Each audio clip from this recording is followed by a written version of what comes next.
খবর বাংলা। সারাদিনের খবর বাংলার খবরগুলি দেখে নেওয়া যাক এক নজরে। দক্ষিণ দিনাজপুর উচ্চ বিদ্যালয়ের 50তম জয়ন্তী। দক্ষিণ 24 পরগনার আকাশের নিচে দিন কাটাচ্ছে পরিবার। রানীগঞ্জকে মহকুমা করার দাবি। দক্ষিণ দিনাজপুরে দুবাই থেকে শ্রমিকরা ফিরল ঘরে। দক্ষিণ দিনাজপুরে মাদ্রাসার একাধিক কম্পিউটার চুরি। স্কুলের সামনে বিক্ষোভ অভিভাবকদের।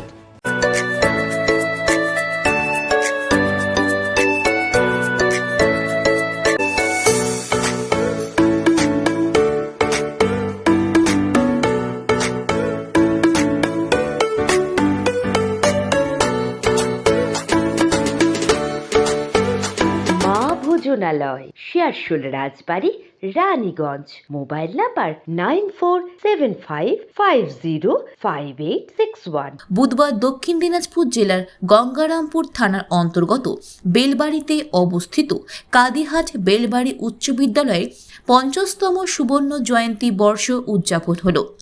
এদিন অনুষ্ঠানে উপস্থিত হয়েছিলেন দক্ষিণ দিনাজপুর জেলা শাসক বিজিন কৃষ্ণা, গঙ্গারামপুর মহকুমা শাসক পি প্রমোদ, দক্ষিণ দিনাজপুর জেলা পরিষদের সহসভাধিপতি অম্বরীশ সরকার, গঙ্গারামপুর পঞ্চায়েত সমিতির সভাপতি বিউটি সরকার সহ আরও অন্যান্য বিশিষ্টরা।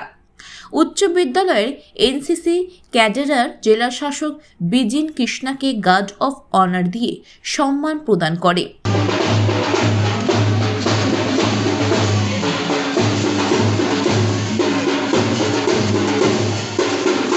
এরপরই স্কুল প্রাঙ্গণে বাধা মঞ্চে একে একে সকল বিশিষ্টদের স্কুলের তরফে ফুলের তোড়া ও উত্তরে পরিয়ে সংবর্ধনা জানানো হয়। পাশাপাশি উপস্থিত জেলাশাসক সহ অন্যান্য আধিকারিক ও বিশিষ্টরা প্রদীপ জ্বালিয়ে কাটিহাট বেলবাড়ি উচ্চ বিদ্যালয়ে 50তম সুবর্ণ জয়ন্তী উৎসবে শুভ সূচনা করেন। উদ্বোধনী সঙ্গীত ও নৃত্যের মধ্য দিয়ে অনুষ্ঠানটি শুরু হয়।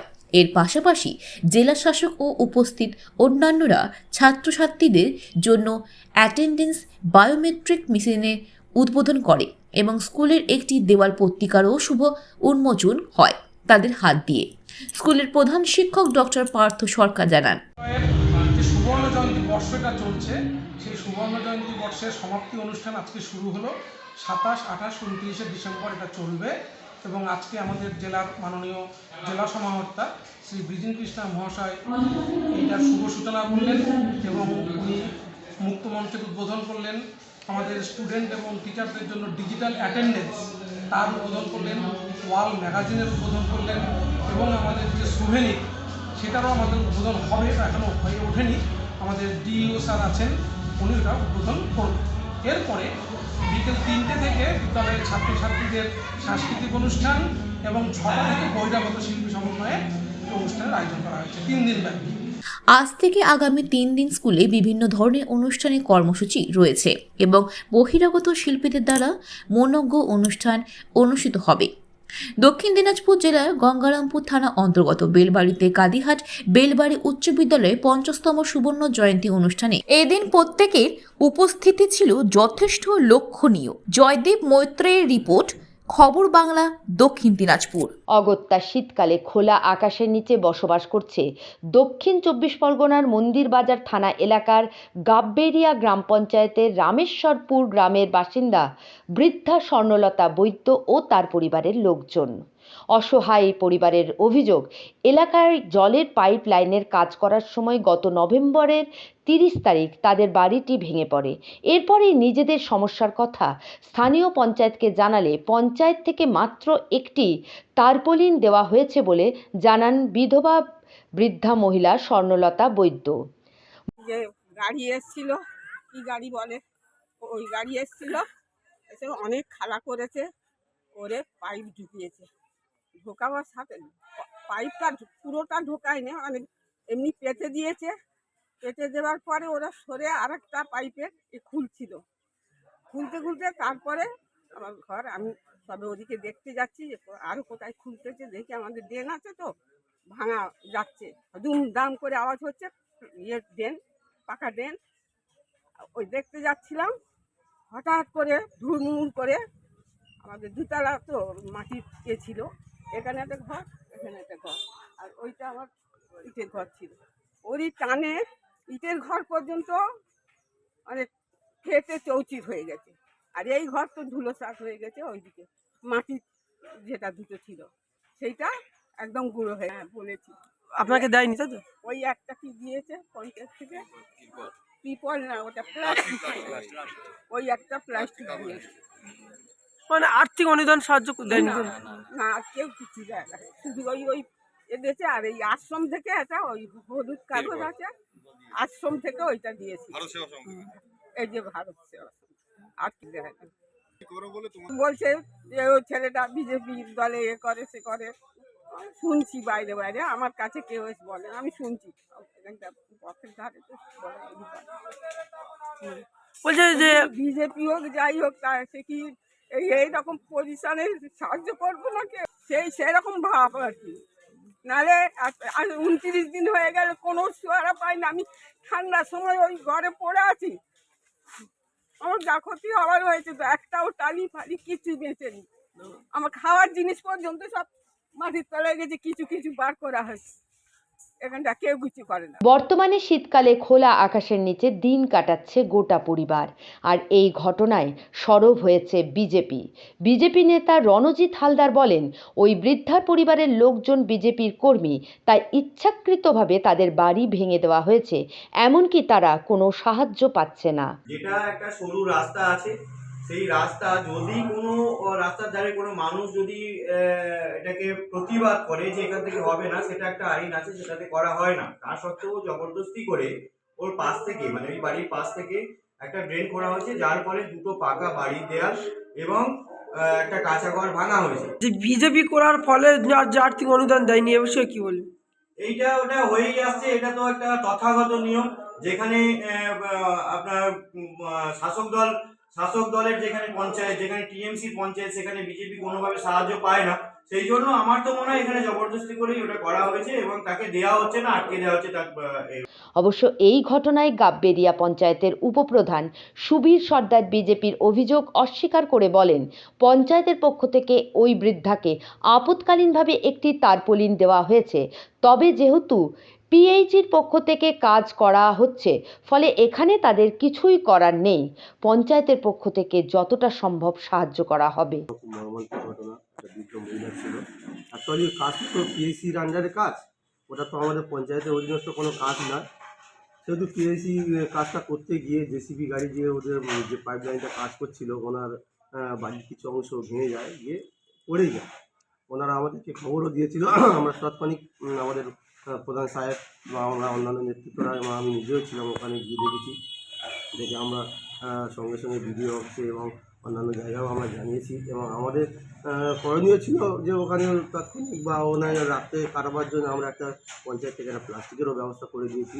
এবং উনি যেটা অভিযোগ করছে যে বিজেপি করার জন্যই আমাদেরকে দেখছেন, এটা একদম সম্পূর্ণ ভুল বার্তা এবং এটা একটা রাজনীতির দিকে নিয়ে যাচ্ছে। আমরা কিন্তু কোনো রং দেখিনি, কোনো রাজনীতি দেখিনি, আমরা নিঃস্বার্থভাবে একদম নিজস্বতার মতো ব্যবহার করে, যেহেতু আমাদের পঞ্চায়েত এলাকা, সেই জন্য আমরা গিয়েছি। গিয়ে আমরা যথারীতি আমরা পেয়েছি, যিনি কন্ট্রাক্টর ছিলেন ওনার সঙ্গেও যোগাযোগ করেছি, করে আমরা ওনাকে যে সাহায্য দেওয়ার একটা ব্যাপার, সে ব্যাপারটা নিয়ে আমরা আলাপ আলোচনা করেছি। এবং সম্ভবত আর 2-4 দিনের মধ্যে ওনাদের যে প্রাপ্য টাকা এবং যেটা একটা ক্ষতিপূরণ দেওয়ার একটা ব্যাপার আছে, সেটাও ওরা দিয়ে দেবে, সেটাও কথা হয়েছে আমাদের সঙ্গে। অবশ্য স্থানীয় প্রশাসনের গাফিলতিতে গত 1 মাস ধরে খোলা আকাশের তলায় দিন কাটাচ্ছে বৈদ্য পরিবারের দাবি, প্রশাসন যদি তাদের সাহায্য করে তাহলে হয়তো শীত থেকে একটু নিস্তার পেতে পারে। 30/11/2023 তারিখে জেসিবি দিয়ে এখানে খোঁড়া হচ্ছিল, পাইপলাইনের কাজ হচ্ছিল। সেই সময় পাইপ বসানোর সময় আমার ঘরটা পুরো একদম পড়ে পুরো ভেঙে যায়। তা এই অবস্থায় এখন আমাদের ঘরটাও করে দেওয়ার কোনো বন্দোবস্ত কেউ কোনো রেসপন্স নিচ্ছে না কেউ এইসব বিষয়। খুব পঞ্চায়েত থেকে শুধু একটা তিরপল দিয়েছিল, যেই দিন গিয়েছিলাম সেই দিন একটা কালো প্লাস্টিক দিয়েছিল। তারপরে আর পঞ্চায়েত থেকে গিয়েছিলাম, আরও 2-3 বার গিয়েছিলাম, তো পঞ্চায়েত ম্যাম বলছে যে আমরা দেখছি ব্যাপারটাকে, এইরকম এই অবধি বলে আমাকে পাঠিয়ে দিয়েছিল। আমি বলছে এরকমই বলছে, আমি শুনেছি, পুরোপুরি সামনাসামনি আমাকে বলছে না, এরকম পিছনে বলছে, লোকের মুখ থেকে শুনছি যে তুই বিজেপি করিস বলে তোকে আজকের এই কারণে এইরকম করছে, তুই যদি টিএমসি করতিস তাহলে তোর 1 মাসের ভিতর ঘর ঢুকিয়ে দিতাম। অরিজিৎ মণ্ডলের রিপোর্ট, খবর বাংলা, দক্ষিণ 24 পরগনা। রানীগঞ্জকে ফের মহকুমার স্বীকৃতি দেওয়ার দাবি তুললেন রানীগঞ্জ সিটিজেন ফোরাম ও রানীগঞ্জ চেম্বার অফ কমার্স। এর সঙ্গে উঠে আসে শহরের অন্যান্য অভাব অভিযোগের কথা।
পশ্চিম বর্ধমান দুভাগে ভাগ হওয়ার পর আমাদের পশ্চিম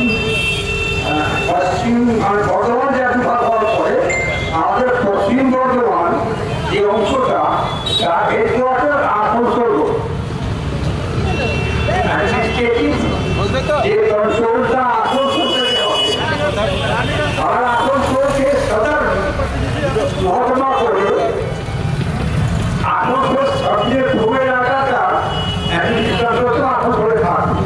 रानीगंज सिटीजन फॉर्म के जो लोगों ने आज रानीगंज बोरो 2 का सामने धरना दिया है, उन लोगों का डिमांड है रानीगंज सब डिवीज़न। आज उन लोगों ने इससे पहले भी 21 जुलाई 2022 में वो लोग कलकत्ता दीदी के पास गए थे, वहाँ भी उन लोग धरना देकर आए हैं और आज यहाँ भी धरना दे रहे हैं। देखिए, रानीगंज सब डिवीज़न के लिए हम लोग पहले से सोच रखे हैं, इसका प्रोसेस चल रहा है।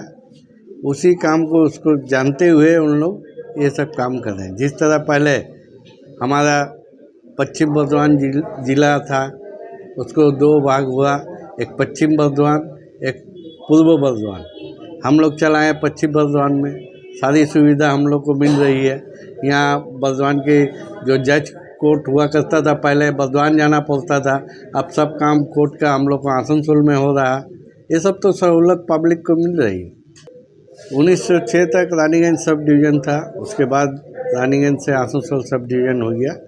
सरकार आई, ब्रिटिश गवर्नमेंट भी थी, CPM वाला 34 साल हुकूमत किया बंगाल में। और अभी जो आए हुए हैं सिटीजन फॉर्म में, जो हमारे एक्स चेयरमैन उसमें हैं गौतम बाबू जी, वो तो अपना सरकार से डिमांड नहीं किए कि रानीगंज को सब डिवीज़न होना चाहिए। क्यों नहीं किए? वो भी तो सरकार में थे, चेयरमैन थे रानीगंज के म्यूनसिपलिटी के, क्यों ने अपने सरकार से आवाज़ उठाया और डिमांड किया? हम लोग जो डिमांड कर रहे हैं उसी को लोग आज सब आदमी को रानीगंज चैम्बर ऑफ कॉमर्स हुआ और भी कई संस्था को लेके ये डिमांड हमारा डिमांड है, और हमारे डिमांड को हमारे सामने आके धरना देकर आवाज़ उठा रहे हैं। जितने सारे लोग आए, चैम्बर का आए, सिटीजन जो चेयरमैन थे वो आए, जो यहाँ का CPM का चेयरमैन थे गौतम बाबू, वो आए हमारे पास? नहीं आए। वो लोग खेला खेल रहे हैं, इन लोग को सामने रखकर पॉलिटिकल पीछे से खेला खेल रहे हैं। सब सारा मिजाज खेला है। इन लोग को जो आए हैं कि आप लोग जाइए बात कीजिए, हम लोग बाहर रहते हैं, বাইরে থাকছি। বর্ধমান জেলা ভাগ হলেও আসানসোল ও দুর্গাপুর ছাড়া নতুন কোনো মহকুমা গড়ে ওঠেনি। একসময় রানীগঞ্জ মহকুমা শহরই ছিল, পরে তার বদলে আসানসোলকে মহকুমা হিসেবে ঘোষণা করা হয়। ফের সেই তকমা ফিরে পেতে চায় রানীগঞ্জ। এই তকমা ফিরে পাওয়ার দাবি জানাতে রানীগঞ্জ বোরো 2 এর অফিসের সামনে শান্তিপূর্ণভাবে ধর্নায় বসলেন রানীগঞ্জ সিটিজেন ফোরাম। উপস্থিত ছিলেন বিশিষ্ট নাগরিক ছাড়াও doctor AN Pal, Raniganj chamber of কমার্সের সভাপতি মনোজ কেশরী। প্রায় সব বক্তারা মহকুমার ঘোষণার দাবির পক্ষে বক্তব্য রাখেন। তারা আরও বলেন, নতুন জেলা ঘোষণার পর থেকে আমরা আবার রানীগঞ্জকে মহকুমা করার দাবি তুলেছি।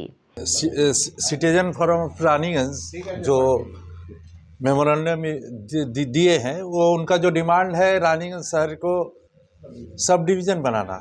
इस डिमांड के साथ मैं भी हूँ और हमारे जितने लोग हैं सभी हैं कि रानीगंज को सब डिवीज़न बनना चाहिए, ये हम लोग भी चाहते हैं। लेकिन ये मांग करने का जो तरीका मुझे लगता है सिटीजन फोरम CPM के हाथों व्यवहार हो जा रही है, ये गलत है। डिमांड है आप करते हैं कि सब डिवीज़न रानीगंज को बनाना है, लेकिन यहाँ धरना करने की ज़रूरत नहीं है। हम लोग सौभाग्यवान हैं कि हम लोगों ने ममता बनर्जी जैसे दीदी ममता बनर्जी जैसे मुख्यमंत्री पाए हैं, और दीदी ममता बनर्जी को बोलने की ज़रूरत नहीं है। वो जानती है पश्चिम बंगाल में कहाँ क्या चाहिए, और हमने देखा है कि मुख्यमंत्री बनने के बाद सबसे पहले पश्चिम बर्धमान ज़िले को 2 भाग में कर करके हम लोगों को एक उपहार दिया पश्चिम बर्धमान ज़िला। और पश्चिम बर्धमान वो जानती हैं कब कहाँ सब डिवीज़न बनाना है, वो जानती हैं। उनके पास आप ये लोग सीधे जा सकते हैं, लेकिन इन्हें राजनीति करने की ज़रूरत है। सिटीजन फोरम ऑफ रानीगंज जो मेमोरेंडम दिए हैं, वो उनका जो डिमांड है रानीगंज शहर को सब डिवीज़न बनाना। इस डिमांड के साथ मैं भी हूँ और हमारे जितने लोग हैं सभी हैं कि रानीगंज को सब डिवीज़न बनना चाहिए, ये हम लोग भी चाहते हैं। लेकिन ये मांग करने का जो तरीका मुझे लगता है सिटीजन फोरम CPM के हाथों व्यवहार हो जा रही है, ये गलत है। डिमांड है आप करते हैं कि सब डिवीज़न रानीगंज को बनाना है, लेकिन यहाँ धरना करने की ज़रूरत नहीं है। हम लोग सौभाग्यवान हैं कि हम लोगों ने ममता बनर्जी जैसे दीदी ममता बनर्जी जैसे मुख्यमंत्री पाए हैं, और दीदी ममता बनर्जी को बोलने की ज़रूरत नहीं है। वो जानती है पश्चिम बंगाल में कहाँ क्या चाहिए, और हमने देखा है कि मुख्यमंत्री बनने के बाद सबसे पहले पश्चिम बर्धमान ज़िले को 2 भाग में कर करके हम लोगों को एक उपहार दिया पश्चिम बर्धमान ज़िला। और पश्चिम बर्धमान वो जानती हैं कब कहाँ सब डिवीज़न बनाना है, वो जानती हैं। उनके पास आप ये लोग सीधे जा सकते हैं, लेकिन इन्हें राजनीति करने की ज़रूरत है। গত 2 বছর আগে এই রকম রানীগঞ্জ বোরো 2 এর অফিসের সামনে ধর্নায় বসতে দেখা গিয়েছিল এনাদেরকে। এনারা মুখ্যমন্ত্রী দপ্তরে একটি চিঠিও প্রদান করে, কিন্তু তাতেও কোনো সুফল হয়নি।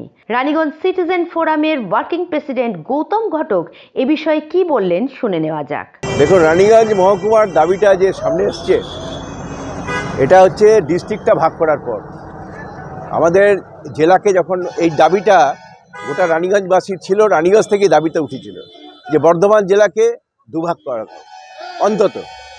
এবং এই যখন জেলাটাকে ভাগ করে দিল এবং অ্যাক্সিডেন্টলি এটা ভাগ করার পর আমরা দেখলাম তার আগেই আমাদের কর্পোরেশনটা, আমাদের মিউনিসিপ্যালিটিটা চলে গেল, কর্পোরেশনের সঙ্গে মিলে গেল।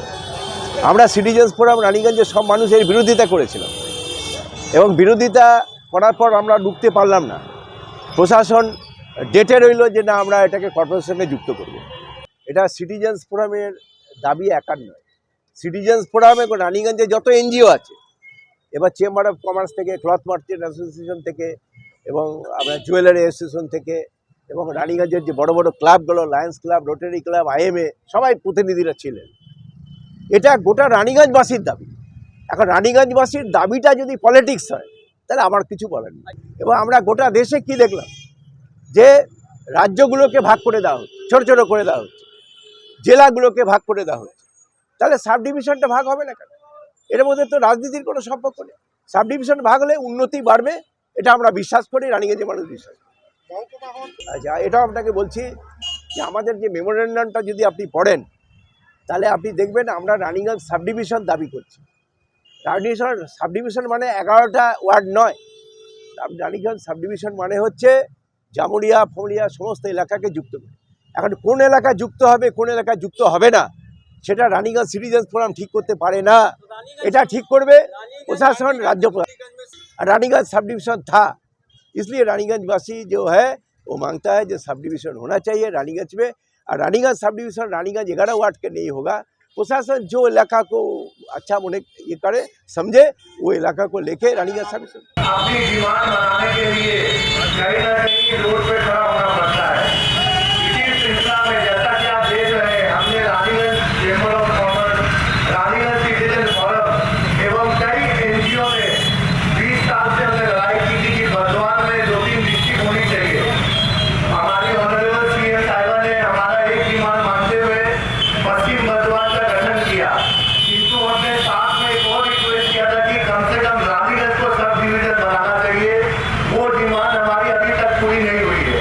हम रानीगंज के डेवलपमेंट की डिफरेंट बातें करते हैं कि रानीगंज में हमें रोड चाहिए, रानीगंज में हमें टाउन हॉल चाहिए, रानीगंज में हमें बस स्टैंड चाहिए, रानीगंज में जो जाम की समस्या है इसके निवारण के लिए हमें कई हाईवे और बाईपास चाहिए। किंतु एक ही सॉल्यूशन है कि यदि रानीगंज को सब डिवीजन बनाया जाए तो मुझे लगता है हमारी 70% डिमांड ऐसे ही पूरी हो जाएगी। इसीलिए आज Raniganj citizen forum, Raniganj chamber of commerce एवं कई संस्थाएं मिलकर रोड पे बैठने के लिए बाध्य हुई है कि हमारी डिमांड पूरी नहीं हो रही है। हमें रानीगंज को सब डिवीजन चाहिए तो चाहिए, इसके लिए हमें कई जगह बैठना पड़ेगा। कई लोगों ने मुझे बोला कि बोलो ऑफिस के सामने बैठने से क्या सब डिवीजन मिल जाएगा। मैंने एक ही बात कही कि आप मुझे बता दो कहाँ बैठना है, वहाँ बैठ जाएंगे, किंतु हम बैठेंगे, हम अपनी डिमांड मनवाएंगे, हायर अथॉरिटी तक हम अपनी आवाज पहुँचाएंगे और रानीगंज को सब डिवीजन का दर्जा दिलाने के लिए जो हमें रानीगंज नागरिकों को करना पड़ेगा हम करेंगे। और रानीगंज के डेवलपमेंट के लिए हम किसी के सामने भी झुकने के लिए तैयार है। সমীরের রিপোর্ট, খবর বাংলা, রানীগঞ্জ। কথা দিয়ে কথা রাখলেন সুকান্ত মজুমদার। বিদেশে আটকে থাকা যুবকরা ফিরলেন নিজ ঘরে। অবশেষে সাংসদের চেষ্টায় দুবাইয়ে আটকে থাকা শ্রমিকরা ঘরে ফিরলেন বুধবার রাতে। দেশের মাটিতে পা রেখেই সাংসদ সুকান্ত মজুমদারকে কৃতজ্ঞতা জানালেন দক্ষিণ দিনাজপুর জেলার গঙ্গারামপুর সহ রাজ্যের 14 জন শ্রমিক। কথা দিয়ে কথা রাখলেন সুকান্ত মজুমদার। গত 1 ডিসেম্বরে মালদা জেলার 2 দালালের খপ্পরে পড়ে গঙ্গারামপুর সহ রাজ্যের 14 জন শ্রমিক। দুবাইয়ে কাজ করতে গিয়ে আটকে পড়েন।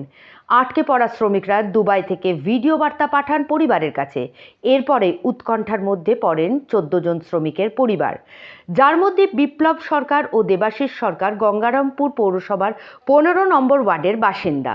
বহু চেষ্টার পরেও ফিরিয়ে না আনা গেলে অবশেষে বালুরঘাট লোকসভা কেন্দ্রের সাংসদ তথা রাজ্য বিজেপির সভাপতি সুকান্ত মজুমদারের শরণাপন্ন হন গঙ্গারামপুরের 2 শ্রমিকের পরিবার।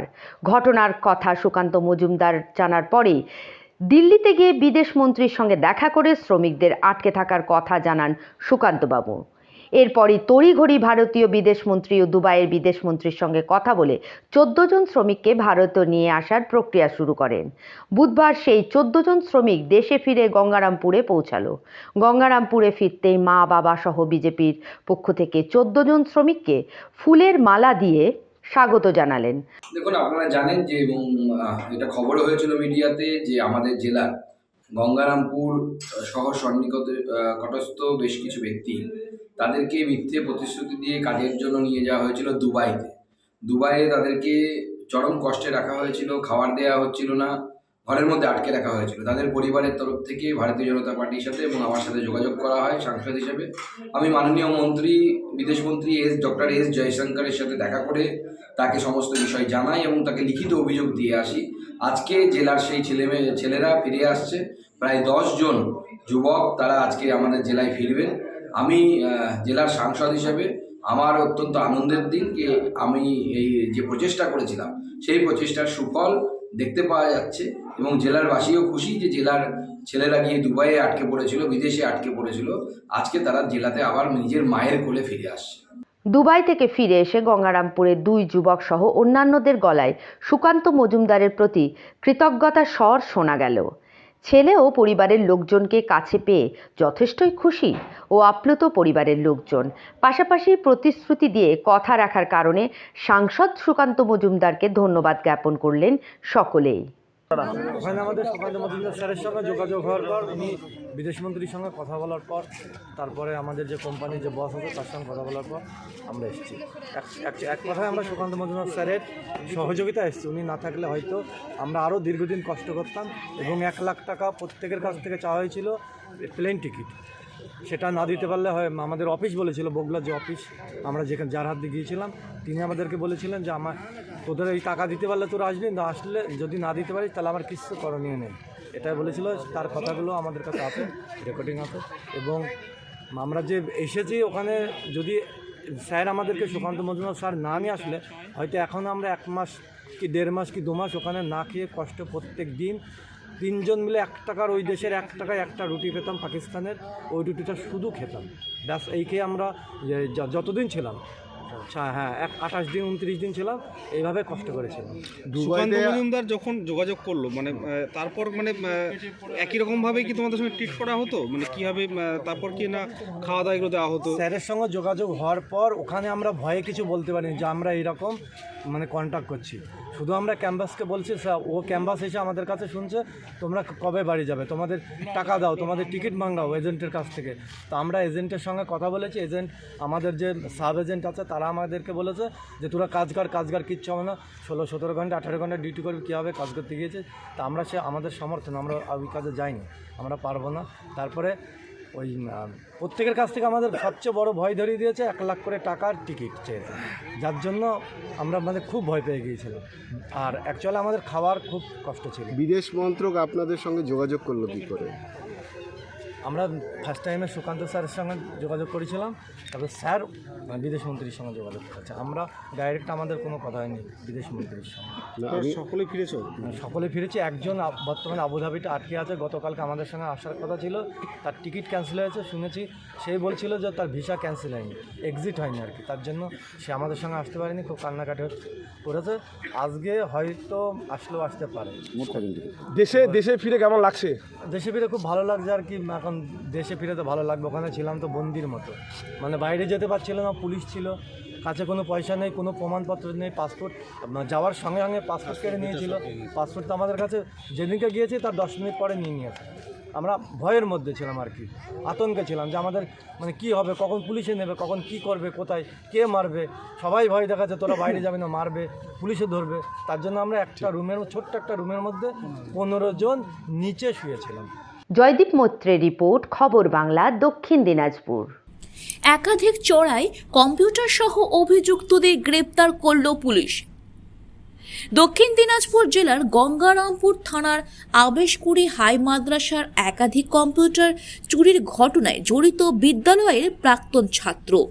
বিদ্যালয়ে চুরির ঘটনায় চাঞ্চল্য ছড়িয়েছে এলাকায়। ঘটনায় অভিযুক্তদের গ্রেপ্তার করার পাশাপাশি চোরাই কম্পিউটার সহ অন্যান্য সামগ্রী উদ্ধার করল গঙ্গারামপুর থানার পুলিশ। বুধবার গঙ্গারামপুর থানা উদয় অঞ্চলের জগদীশপুর এলাকা থেকে চোরাই কম্পিউটার উদ্ধার করে গঙ্গারামপুর থানার পুলিশ।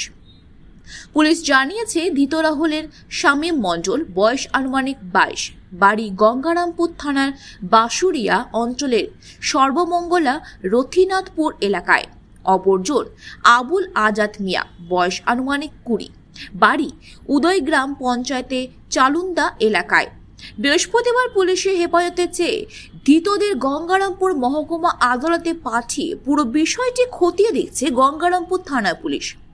পুলিশ ও স্থানীয় সূত্রের খবর, চলতি মাসের 16 ডিসেম্বর শনিবার বিদ্যালয় বন্ধ করে বাড়ি চলে যান বিদ্যালয় শিক্ষকরা। রবিবার বন্ধ ছিল বিদ্যালয়, সেই সুযোগকে কাজে লাগিয়ে বিদ্যালয়ে কম্পিউটার, প্রজেক্টর সহ অন্যান্য ইলেকট্রনিক সামগ্রী নিয়ে চম্পট দেয় চোরের দল। সোমবার বিদ্যালয় খুলতে চুরির বিষয়টি নজরে পড়ে বিদ্যালয়ের শিক্ষকদের, যার জেরে ব্যাপক চাঞ্চল্যের সৃষ্টি হয় এলাকায়। ঘটনার পরে গঙ্গারামপুর থানায় লিখিত অভিযোগ দায়ের করেন বিদ্যালয়ের প্রধান শিক্ষক মঞ্জুর আলম। অভিযোগ পাওয়ার পরে তদন্তে নামে গঙ্গারামপুর থানা পুলিশ। তদন্তে নেমে বিদ্যালয়ের প্রাক্তন ছাত্র শামীম মণ্ডল নামে একজনকে আটক করে পুলিশ। তাকে জেরা করতে কম্পিউটারের হদিশ পান গঙ্গারামপুর থানা পুলিশ। বুধবার সন্ধ্যায় গঙ্গারামপুর থানা উদয় চালুন্দা এলাকা থেকে কম্পিউটার সহ অন্যান্য সামগ্রী উদ্ধার করে গঙ্গারামপুর থানা পুলিশ। এই ঘটনায় শামীম মণ্ডল সহ আরও একজনকে গ্রেপ্তার করে পুলিশ। বৃহস্পতিবার ধৃতদের আদালতে পেশ করে পুরো বিষয়টি খতিয়ে দেখছে গঙ্গারামপুর থানার পুলিশ। গঙ্গারামপুর থানা পুলিশের বড় সড়ো এই সাফল্যকে সাধুবাদ জানিয়েছেন শহরের শুভ বুদ্ধি সম্পন্ন মানুষরা। জয়দীপ মৈত্রের রিপোর্ট, খবর বাংলা, দক্ষিণ দিনাজপুর। আমাদের মাদ্রাসায় আমি লাস্ট যখন গেলাম শনিবার 4:30টায় বন্ধ করে আসি। এমতো অবস্থায় সোমবারে আমি 10টায় গিয়ে যখন দেখলাম, অর্থাৎ সোমবার হচ্ছে 18/12/2023, 10টায় যখন গিয়ে দেখলাম, তখন দেখলাম যে আমাদের গেটের সামনের একটা ছোট গেট আছে, সেই গেটের তালাটা সমেত নেই, প্লাস ওখানে যে হুকটা লাগানো আছে হুকটা ভাঙা আছে। এমতো অবস্থায় আমি একটু আতঙ্কিত হলাম, মনে হলাম যে এটা কিছু দুর্ঘটনা হয়তো ঘটেই গেছে। আমার গ্রুপ ডি স্টাফ, নন পার্মানেন্ট নয়, যেহেতু টেম্পোরারি, ওনাকে নিয়ে আমি ভেতরে যখন প্রবেশ করলাম, সঙ্গে সঙ্গে আমার সন্দেহ হওয়াতে আমি অফিস রুমের কাছে গেলাম যে না, অফিস রুম ঠিক আছে। এবার আমি দোতলাতে আমাদের দুটো ল্যাব আছে, কম্পিউটার রুমের কোলাপসেবল গেটের কাছে যখন গেলাম, গিয়ে দেখলাম যে কোলাপসেবল গেটের 5টা তালা ছিল, একটা তালাও নেই সেখানে। তখন আমার সন্দেহটা আরও বেড়ে যায়। এমতো অবস্থায় গেট তো লাগানোই আছে কিন্তু তালা নেই, আমার খুব সন্দেহ হলো। তখন আমি প্রশাসনিক দ্বারস্থ হওয়ার জন্য প্রথমে আমি ঘরে প্রবেশ না করে আমার চট করে মনে হলো আমাদের রতিনাথপুরে ভিলেজ পুলিশ আমিনুল ইসলাম নামে একজন আছে, ওনাকে আমি ইনফর্ম করলাম এবং আমি বাই তখন থানাকেও ইনফর্ম করলাম। এমতো অবস্থায় 10:30 নাগাদ ভিলেজ পুলিশ আমিনুল ইসলাম এসে ওনার সঙ্গে আমরা ঘরে ঢুকতে গিয়ে দেখি ঘরের তালাও ভাঙা। গিয়ে দেখি যে আমার যে আইসিটি থেকে 10টা কম্পিউটার প্লাস প্রজেক্টর ছিল, সমস্তগুলোই ফাঁকা। তারপরে খুব মানসিকভাবে ভেঙে পড়ি। আমাদের খুব গ্রামের মাদ্রাসা, তিল করে এই জিনিসগুলো পেয়েছিলাম আমরা, এবং ছাত্রদের খুব ভালো ক্লাস হয়, কম্পিউটার তারা জানতে পারে। এমতো অবস্থায় তখন তাকে সঙ্গে নিয়ে আবার আরেকটা রুম কম্পিউটার, যেটা আমাদের সংখ্যালঘু দপ্তর থেকে পেয়েছিলাম, 9টা কম্পিউটার সেট প্লাস ওয়েবেল থেকে ডিজিটাল ক্লাসরুমের জন্য 2টো কম্পিউটার, সেই রুমে যখন কাছাকাছি যাই সেই রুমেও দেখি তালা নেই।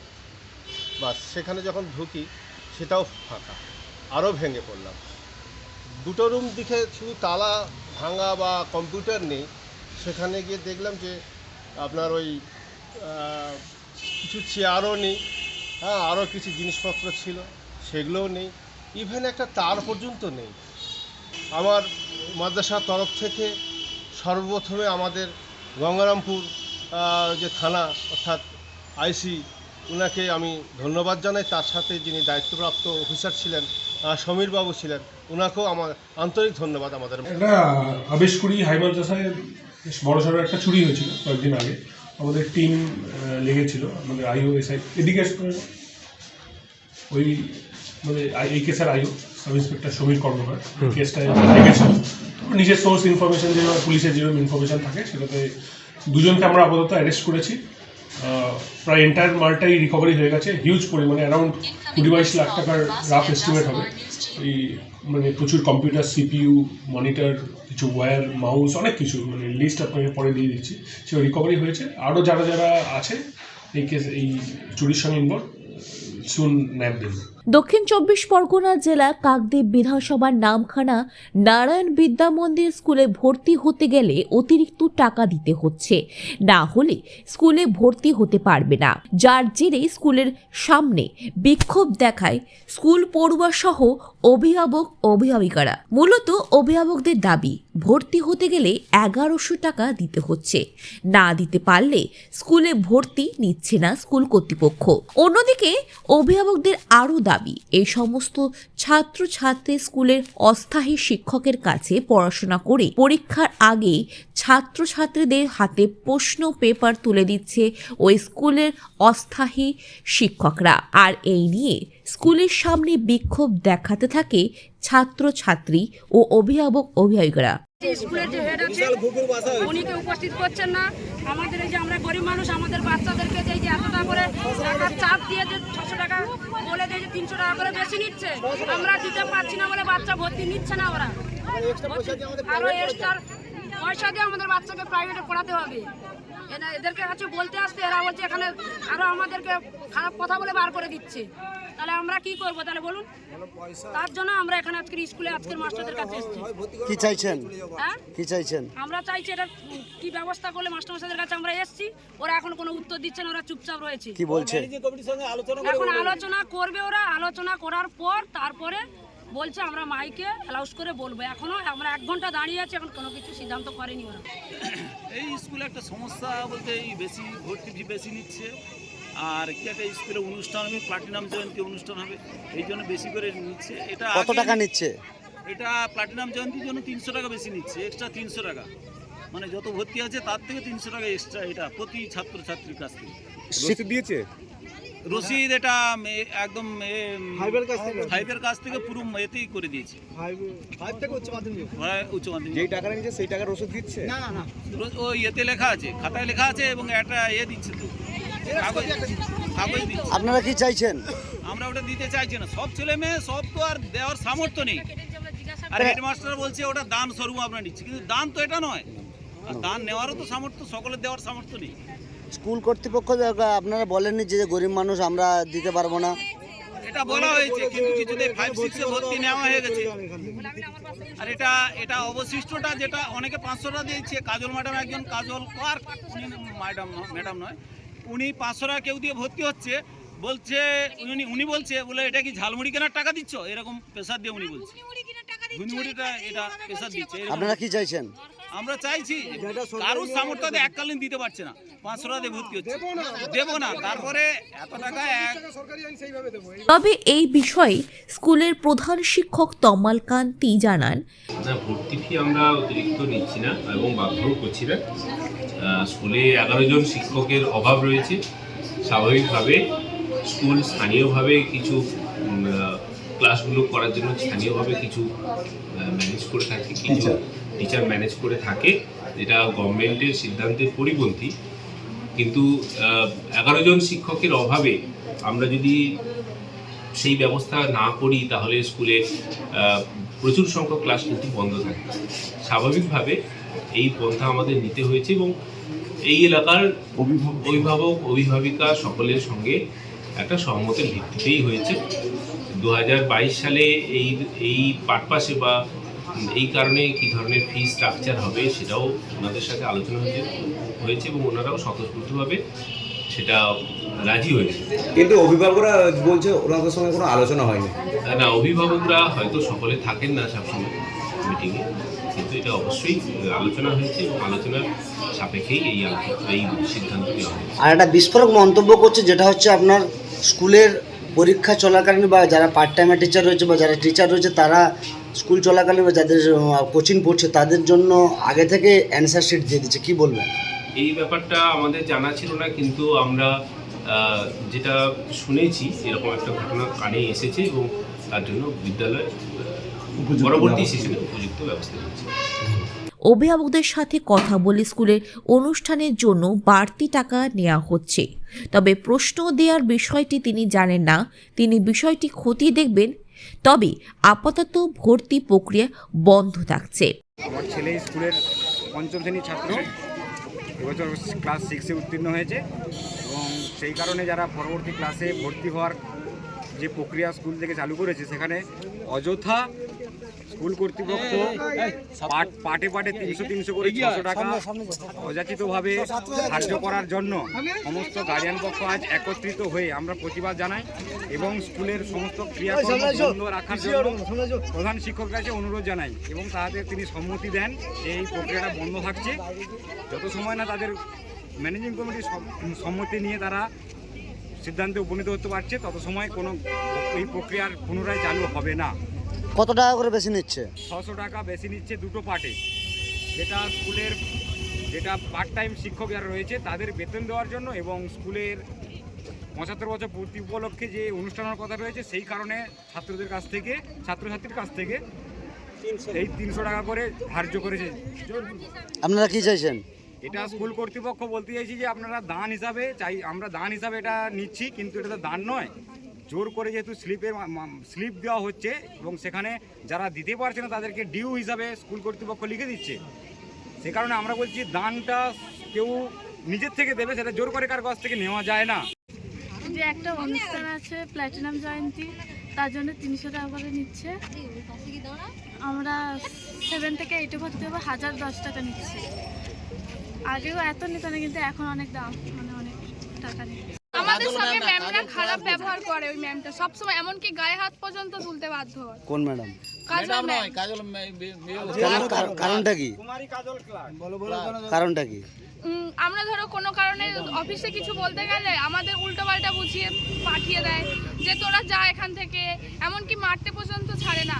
আবার একটু কিছু ধরো হাতে কারোর কিছু দড়ি থাকলে বা কারোর সমস্যার জন্য কেউ যদি গলায় কার পরে থাকে এমন কিছু পরে, তাহলেও তাকে মারতে বাধ্য করে। রবীন দাসের রিপোর্ট, খবর বাংলা, দক্ষিণ 24 পরগনা। খবর বাংলা, খবরের খবরদারি। শুভরাত্রি।